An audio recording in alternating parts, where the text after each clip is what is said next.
Welcome back to Bannur వారి వంటిల్లోనండి. మనం ఈరోజు దిబ్బ రొట్టె చేసుకుందాము. ఈ ఇడ్లీ పిండి మిగిలిందండి.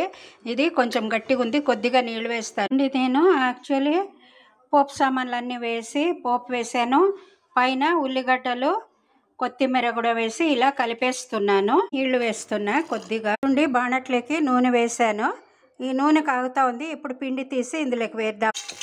ఇలా వేసేద్దాము. ఓ 2-3 గరిటెలంతా పిండి వేయాలండి.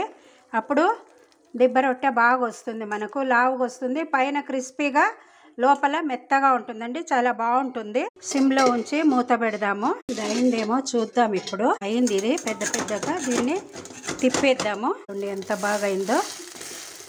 ఇది కాసేపు ఇలాగే ఉంచేద్దాము. చూడండి, మన దిబ్బ రొట్టె రెడీ అయిపోయింది. చూడండి, రెండోది కూడా చేశాను. ఇది పెట్టేస్తున్నా.